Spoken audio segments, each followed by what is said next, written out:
Bonjour à tous et bienvenue sur Vite Mont Blanc si vous nous rejoignez. Nous sommes ensemble pour une petite heure d'information et de rencontres. Et voici tout de suite le programme de ce nouveau numéro d'Accès Direct. Le chef d'escadron Maxime Chevalard est le nouveau commandant de compagnie de la gendarmerie à Annecy. Nous reviendrons sur son parcours et sur sa prise de fonction en Haute-Savoie. Elle est journaliste et réalisatrice. Julie Daubier a suivi des élèves de CM2 de l'école de la Jonchère à Sénaux. 6 mois d'aventure jusqu'à l'Olympia. Julie Daubier nous présentera ce soir son film documentaire qu'elle a réalisé sur ce périple.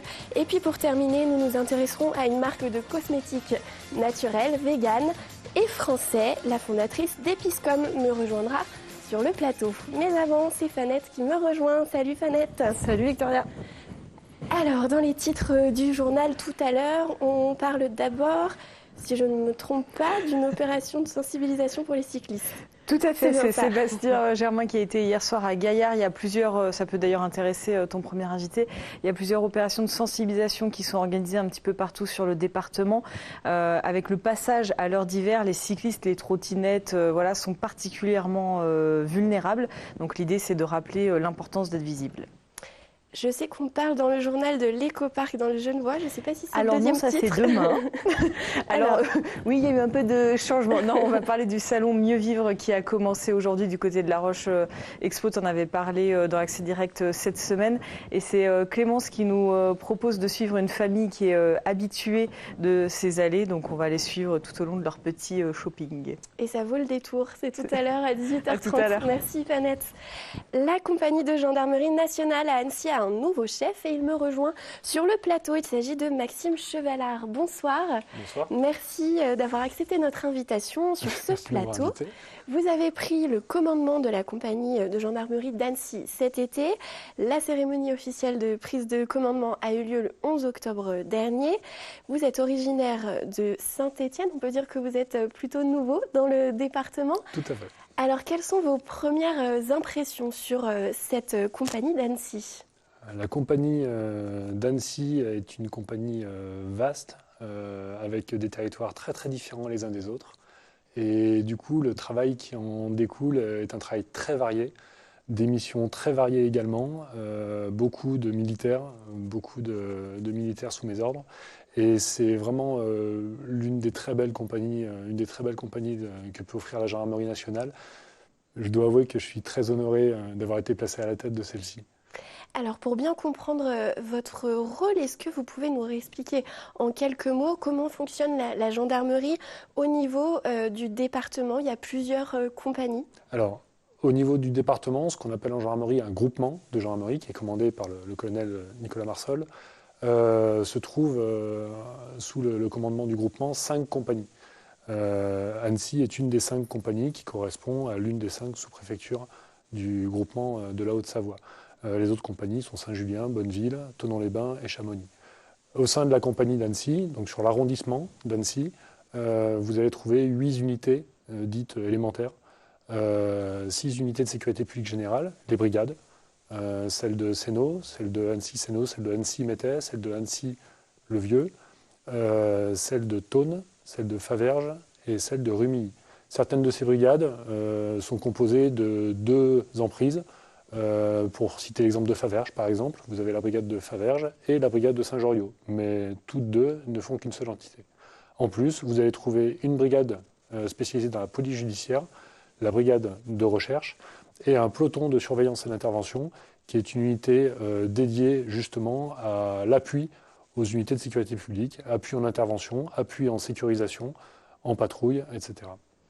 Alors, quelles sont les priorités de tous ces hommes et vos priorités? Est-ce qu'il y a des spécificités dans votre travail ici à Annecy? Alors, le but même de la gendarmerie départementale et de ces unités-là est d'assurer les missions de sécurité publique générale. Alors, ces missions sont très variées. Il n'y a pas de spécificité ou de priorité dans l'essentiel des unités que je viens de vous mentionner. Les brigades territoriales gèrent absolument toutes les interventions, quelles qu'elles soient, et de quelque type que ce soit. C'est la sécurité publique, c'est la sécurité routière, c'est de l'ordre public, c'est de l'intervention sur des faits de police judiciaire. C'est vraiment tout ce qui se passe sur le territoire, quel que soit le contexte. Vous allez les retrouver aussi dans des cas de catastrophes naturelles, climatiques, etc. La brigade des recherches, elle a une vocation de police judiciaire spécifique en appui des unités de sécurité publique lorsque le fait sur lequel elles enquêtent est un petit peu trop important pour qu'elles puissent le gérer en propre. Et puis le peloton de surveillance et d'intervention vient prêter main forte réellement dans tous les aspects que je viens d'évoquer, que ce soit en patrouille, que ce soit en ordre public, pour accompagner une manifestation, accompagner un service d'ordre, accompagner n'importe quel type d'opération où on ait besoin d'un renforcement en effectif. Vous parlez de manifestations notamment, vous êtes arrivé dans la compagnie début août, c'était au moment de la fête du lac, un événement majeur, important pour la ville. On peut dire que vous avez été tout de suite dans le bain, dans le grand bain. Ah oui, tout à fait. Alors, je suis arrivé la semaine de la fête du lac, donc naturellement, je n'ai pas participé aux opérations de préparation de la fête du lac, c'est mon second. Le capitaine Lauvergeon, qui a présidé à toutes ces opérations de préparation. Mais j'étais sur le terrain ce soir-là, et donc à la rencontre des militaires de toutes les unités que je viens de vous évoquer, y compris ceux qui étaient sur le lac, puisqu'on a une embarcation nautique sur la brigade de Faverges, Saint-Joriot, qui participait à ces opérations. Donc c'est vraiment tous les aspects de la gendarmerie, avec ses réservistes également, qui étaient mobilisés en collaboration avec la police municipale et la police nationale pour sa zone de compétence. Quel accueil vous ont réservé les militaires de la compagnie d'Annecy ? Un accueil plutôt très bon. J'ai été ravi de découvrir tous les militaires des unités. J'y ai trouvé des personnels et des militaires engagés, vraiment dynamiques, une population à la fois de jeunes militaires et de militaires expérimentés. Dans toutes les unités, j'y ai trouvé des gens qui avaient le sourire et qui réellement aiment le territoire dans lequel ils vivent, puisqu'on vit dans les casernes sur nos territoires, et quelle que soit la zone, qu'on aille de Rumilly-à-Thône en passant par le bassin messien ou les bouts du lac, j'y ai trouvé des militaires qui aiment leur travail sur place et le territoire et la population avec laquelle ils vivent. Donc c'est particulièrement motivant. Quel est votre parcours personnel ? Comment vous êtes arrivé jusqu'à cette fonction à Annecy ? Mon parcours personnel est celui d'un juriste initialement. Donc je suis issu de la fac de droit, des études juridiques dans différents endroits, Saint-Étienne, Montpellier et Grenoble. J'ai passé le concours d'entrée à l'école des officiers de gendarmerie à Melun en 2005. J'en suis sorti en 2007 et ensuite j'ai occupé différentes fonctions dans le domaine de la police judiciaire, dans le domaine de l'instruction, à nouveau à l'école des officiers, et jusqu'à présent, pour m'amener finalement à Annecy cet été. Vous l'avez dit, vous avez fait du droit, vous êtes passé par Sciences Po Grenoble, vous avez intégré l'école des officiers de la gendarmerie nationale. Est-ce qu'il y a une voie royale pour arriver au poste que vous avez pu occuper si des jeunes nous regardent et veulent arriver à ces postes-là, comment font-ils ? Alors il y a plusieurs voies en fait. Il n'y a pas une voie royale, il y a plusieurs voies possibles. Moi j'ai suivi celle de la faculté, du concours ouvert au niveau Master 2. Il y a d'autres voies possibles. Il y a celle des grandes écoles militaires, que sont Saint-Cyr, l'école de l'air, l'école navale ou Polytechnique. Et puis il y a la voie interne aussi pour un gendarme qui souhaite devenir officier en interne et qui pourra lui aussi passer à différentes étapes de sa carrière le concours. Pour ma part, j'ai choisi celle qui m'amenait en sortie de fac directement à l'école des officiers. C'est une des nombreuses voies possibles qu'offre le recrutement de la gendarmerie, de façon plus générale, le recrutement dans les armées. Vous avez aussi travaillé dans la police judiciaire. Est-ce que cette expérience vous sert aujourd'hui dans la fonction que vous avez prise à Annecy ? Alors, mon passage en police judiciaire a été 2 postes en fait dans mes expériences précédentes. C'est une activité parmi celles de la gendarmerie. Comme je le disais, en fait, en arrivant en gendarmerie départementale, il y a beaucoup d'autres missions et le poste que j'occupe, c'est des emplois très divers et des sujets très divers. Donc la police judiciaire n'est qu'une petite partie de ce que je vais trouver à la compagnie. Ça m'éclaire sur certains aspects, notamment les dossiers que traite la brigade des recherches ou certains de nos dossiers, mais je dois au contraire ne pas me focaliser sur la police judiciaire, qui plus est, j'ai des militaires et un adjoint particulièrement orientés et particulièrement placés pour suivre ce sujet-là, donc il m'appartient de me départir un petit peu de mon passé et d'apprendre tout ce que je ne connais pas encore et ce qui est nouveau à apprendre et à découvrir. Vous êtes aussi passé par l'école de guerre. Alors c'est le plus haut établissement de formation des officiers supérieurs des forces armées françaises et des services de la défense. Ça veut dire que vous avez des ambitions, vous voulez gravir encore les échelons? Naturellement, quand on suit cette voie-là, c'est qu'on a l'ambition, en tout cas, d'évoluer et de continuer d'évoluer dans l'institution, entre guillemets, plutôt rapidement. Je nourris pas d'ambition personnelle qui soit très élevée ou démesurée. J'ai certains objectifs, il y a certaines unités où j'aimerais servir. J'espère en tout cas, moi, à l'heure actuelle, engranger toutes les compétences que je peux. L'école de guerre en a fait partie à un moment donné pour remplir mes missions et satisfaire aux objectifs de l'institution. Et puis, pour avoir une belle carrière finalement. C'est toute l'ambition que je peux me souhaiter en tout cas. Bon, on vous le souhaite aussi. Merci. Merci beaucoup. Alors, je vous garde sur le plateau pour notre partie revue de presse avec une information ou plutôt un tweet qui m'a marqué il y a quelques jours. C'est un retweet en fait de vos collègues de la police nationale de Haute-Savoie. Un internaute a posté une vidéo d'une personne qui voulait visiblement nourrir une marmotte. Je ne suis pas allée vérifier si c'était une vraie marmotte, mais en tout cas, la police a repris la vidéo dans un but plutôt pédagogique et humoristique évidemment.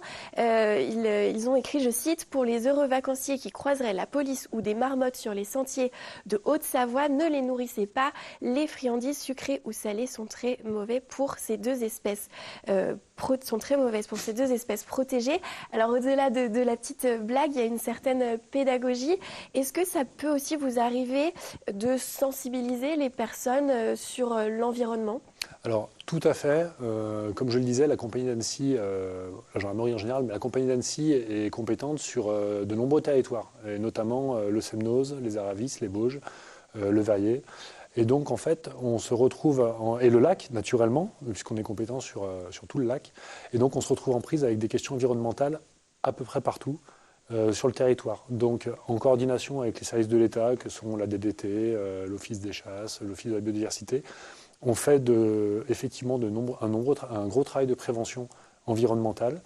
Et d'ailleurs, vous trouverez, là vous citez un Twitter de la police nationale 74, mais vous trouverez sur le Twitter de la gendarmerie de Haute-Savoie de nombreux messages de prévention, alors sur l'environnement, mais pas que. On en ferait actuellement, et je rebondis sur ce que disait votre premier invité, on en fait sur la circulation, notamment les cyclos, la sécurité routière, les trottinettes. On en fait sur de nombreux sujets, tels que la délinquance en général, les cambriolages. Voilà. Nous aussi, on a un Twitter assez humoristique régulièrement et qu'on essaye d'achalander avec beaucoup de messages également. Bon, on va surveiller tout ça. Merci beaucoup Maxime Chevalard, commandant de la compagnie de gendarmerie d'Annecy, d'être venu nous voir et à bientôt. Merci beaucoup, à bientôt. On va passer à un tout autre sujet puisque c'est une journaliste et réalisatrice qui arrive sur ce plateau, Julie Daubier. Bonsoir. Bonsoir. Merci d'être avec nous. Alors, vous travaillez pour Les Fondus de Films. C'est un collectif de journalistes, reporters d'images et de réalisatrices. Vous êtes basée en Haute-Savoie et dans le Rhône, il me semble. Voilà, tout à fait. Et on va parler ce soir de votre tout dernier documentaire qui s'intitule Cité Prospère. Avant d'en parler, est-ce que vous pouvez nous expliquer un petit peu votre parcours ? Alors, on pourrait dire une formation initiale en nouvelles technologies de l'information et de la communication, un séjour au Québec où j'ai pu commencer à travailler sur des tournages, retour sur Paris où là j'ai pu travailler comme assistante de production, assistante à la réalisation, où j'ai continué à me former en production de films documentaires. Et puis, tout au long de ces années, des réalisations, donc, qui commencent par des courts-métrages de fiction, puis ensuite des essais un petit peu plus artistiques, jusqu'à des longs films documentaires qui m'animent depuis pas mal d'années maintenant. Voilà. Et justement, le 24 novembre prochain, votre film documentaire Cité Prospère sera projeté en avant-première à l'auditorium de Sénaux, près d'Annecy. Vous avez suivi pour ce film le parcours d'une classe de CM2 invitée à l'Olympia. Comment vous est venue l'idée de ce film ? En film documentaire, on filme la réalité, donc je trouve que c'est très important de bien connaître son sujet. Et ces enfants de l'école de la Jonchère, je les connais en fait parce que je réalise une émission télé qui s'appelle Cénomag. Donc ça faisait 12 ans que je connaissais ce dispositif, que je le voyais évoluer. Et je trouvais important de poser peut-être un regard plus long. Donc c'est pour ça que j'ai tourné vraiment longtemps pour voir comment la musique avait un impact sur ce public un peu éloigné de la culture. Et c'est vrai que ces enfants sont extrêmement touchants. Voilà. Et j'avais envie d'y consacrer un film. Pour resituer un petit peu c'est pas une intrigue, du coup, c'est une réalité, mais c'est une classe d'enfants qui pratiquent la musique. Alors c'est assez spécial. En fait, l'école de la Jonchère, ça fait plus de 12 ans maintenant qu'un dispositif a été mis en place par la mairie qui s'appelle le dispositif musical à la Jonchère. Et l'idée est de permettre en fait à tous les enfants de l'école, donc vraiment toute l'école primaire, d'apprendre la musique. Donc en petits groupes, en orchestre, de réaliser des gros projets. Et quand j'ai su en fait qu'ils étaient invités à jouer à l'Olympia, je me suis dit là, il faut vraiment pouvoir les suivre pendant toute la préparation de ce concert. Voilà. Et vous les avez suivis jusqu'à même l'Olympia? Et oui, j'ai eu la chance de tourner à l'Olympia. Magnifique salle, mythique salle de 2000 personnes. Et j'ai pu filmer l'émotion de ces enfants et de ces professeurs aussi qui les accompagnaient. Alors justement, on va voir un extrait de votre film et c'est un extrait qui montre toute la fierté, toute l'émotion, notamment après le concert. On regarde tout de suite.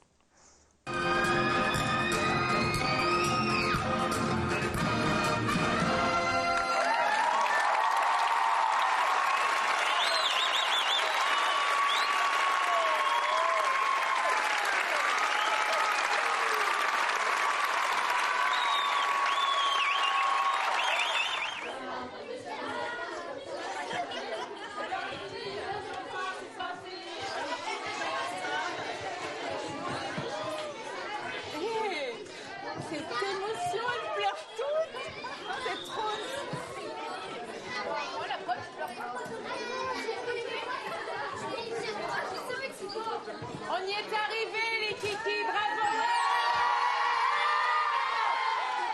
Au début, on stresse, mais après, c'est bien après. Des enfants de 11 ans, c'est fabuleux. Je pense que quand je serai grand, je serai un musicien, un chef d'orchestre. Je sais pas, mais je vais travailler, je vais le faire. Ouais, je vais le faire. Je vais être un musicien. Je m'en souviendrai toute ma vie. On prend là toute la mesure de l'émotion. Il y a même des vocations qui naissent. Vous avez suivi ces enfants pendant 6 mois. Le tournage a duré 6 mois. Quel souvenir vous gardez de ce tournage?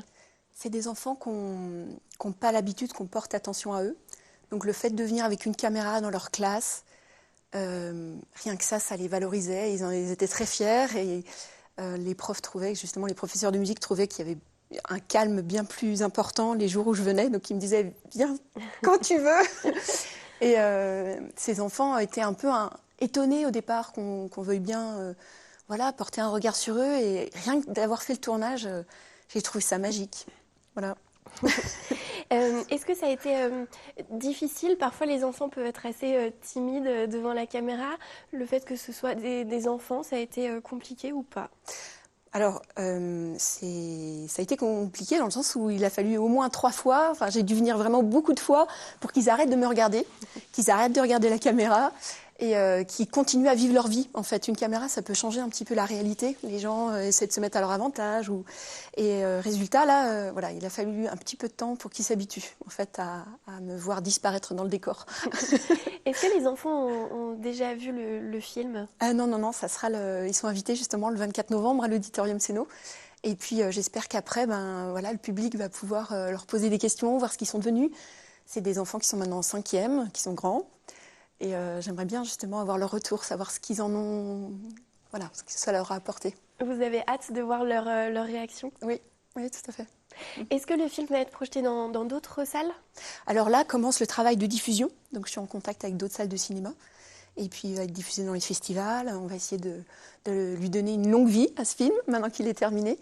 C'est un gros travail qui commence parce que c'est une longue haleine pour le film documentaire de trouver une place dans l'espace télévisé. Peut-être à la 8 Mont-Blanc, qui sait. Je lance un appel.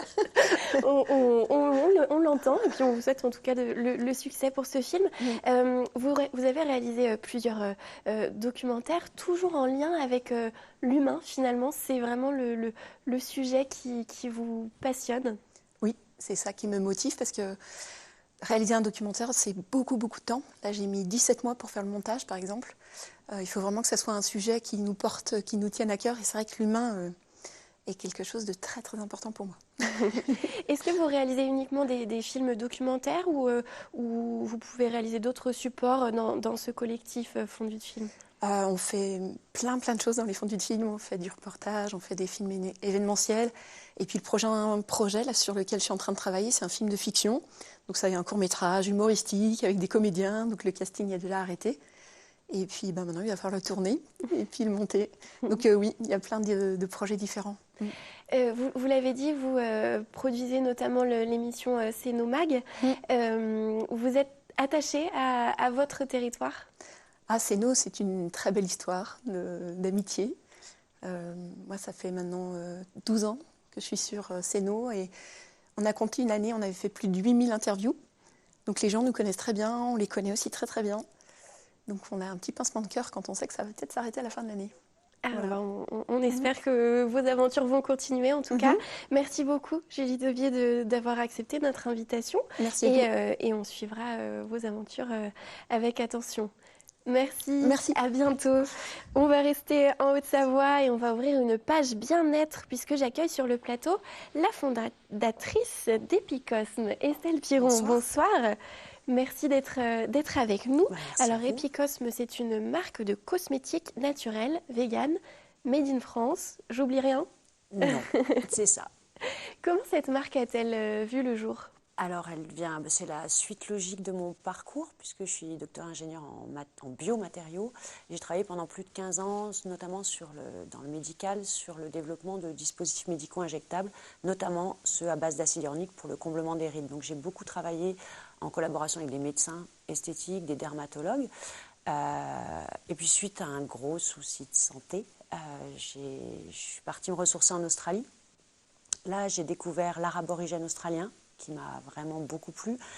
J'ai découvert aussi les bienfaits multiples de l'huile de macadamia et je suis revenue de là-bas avec l'envie de lancer ma gamme de cosmétiques naturels qui sont en parfaite affinité avec les besoins de la peau et qui correspondent à ce que les gens attendent maintenant, c'est-à-dire des produits sains, naturels, mais qui restent efficaces et avec le minimum d'additifs potentiellement à risque.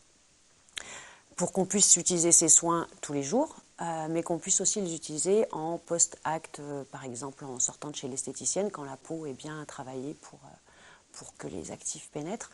Donc je suis repartie des besoins de la peau et j'ai souhaité créer ma gamme vraiment en parfaite affinité avec ce que la peau attend et pour qu'elle soit adaptée à tous les types de peau. Voilà. Justement, j'allais vous demander, est-ce que vos produits s'adressent à tout le monde, à tous les types de peau? Est-ce qu'il y a aussi des produits pour les hommes? Alors, mes produits sont adaptés à tous les types de peau. Leur spécificité, c'est qu'ils sont à base d'huile végétale. Pourquoi? Parce que la peau, en surface, c'est 90% de lipides. L'eau, c'est à l'intérieur qu'elle est. Pour hydrater sa peau, il faut boire.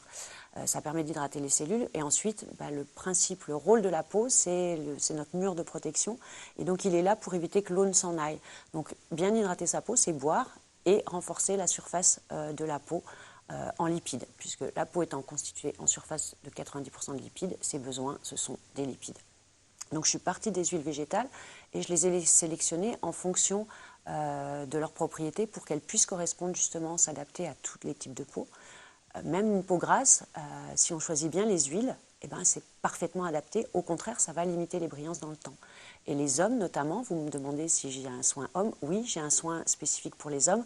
Il faut savoir que la peau des hommes, génétiquement parlant, elle est plus grasse, elle sécrète plus de sébum que celle des femmes. Et donc, j'ai sélectionné des huiles très séborégulatrices, donc parfaitement adaptées à la peau des hommes, et qui permettent de bien apaiser, notamment en après-rasage, quand la peau est irritée par le rasoir, le feu du rasoir. Est-ce que vous avez déjà des retours de la part de vos clients? J'ai des très bons retours parce que le principe du produit est qu'il est tout en un. C'est-à-dire que dans mes soins, j'ai comme je vous le disais, différentes huiles végétales sélectionnées qui permettent de combler tous les besoins de la peau, nutrition, protection et hydratation en évitant la déshydratation. Et je les ai enrichies en vitamines et antioxydants puisque la peau elle est soumise à la pollution, au stress oxydant, au vieillissement. Et donc on a besoin, les huiles végétales ne suffisent pas à elles seules, donc j'ai enrichi en vitamine C, en vitamine A. Je suis partie forcément de mon parcours professionnel en contact avec les dermatologues, donc des vitamines qui, je le sais, sont efficaces et validées par leur spécificité de connaissance de la peau. Et donc ça donne des produits qu'on utilise matin et soir et qui remplacent le sérum, la crème de jour, la crème de nuit et le contour des yeux. Puisque ce qu'il faut savoir surtout, c'est que s'il n'y a pas d'eau dans un produit, mes produits ne contiennent pas d'eau, il n'y a pas besoin de conservateur, il n'y a pas besoin d'additifs, les différents additifs qui permettent de stabiliser, de préserver les crèmes. Donc du coup, mes produits ne contiennent que des ingrédients sains pour la peau et dont la peau a besoin. Pas de conservateur, pas d'additifs quelconques. J'ai aussi évité les huiles essentielles pour les risques d'allergie et les allergènes principaux. Donc les premiers retours sont très bons. Ce qui plaît beaucoup notamment, c'est, on le voit derrière, le petit flacon, puisque comme il n'y a pas d'eau, c'est du concentré. Donc ça tient dans un petit flacon 20 ml que j'ai choisi sous format roll-on. Qu'on le voit là. Ça permet d'appliquer directement sur le visage et ça permet avec ce petit soin de remplir tous les besoins de la peau. Et donc on a juste à appliquer ce soin le matin et le roll-on est super intéressant par différents aspects. D'abord, il permet de masser et de drainer lors de l'application.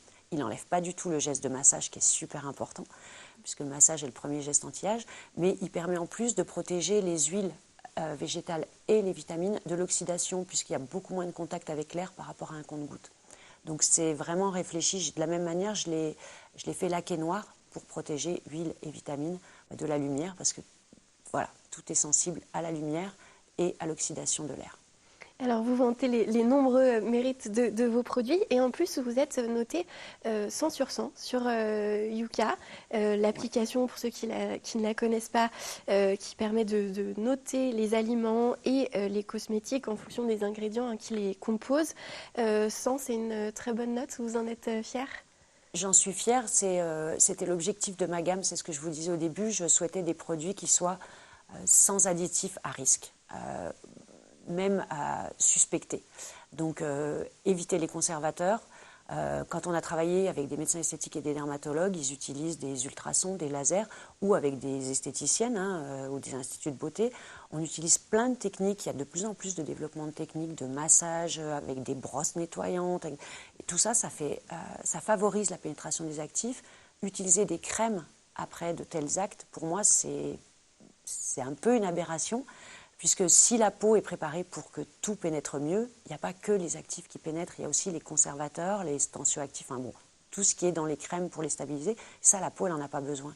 Donc moi, le principe de ma gamme, c'était d'avoir vraiment ce dont la peau a besoin, au maximum naturel, éco-responsable bien sûr, donc j'évite l'huile de palme, mais vraiment naturel et avec un maximum de bienfaits. Donc oui, le 100%, j'en suis d'accord, j'en suis contente, mais c'était la base c'était dans mon cahier des charges, on va dire. Voilà. Merci Estelle Piron de nous avoir présenté votre marque Epicosme qui est donc basée à Chambéry en Savoie et merci pour vos conseils. Vous restez avec nous pour le journal de la rédaction juste après la pub. À tout de suite.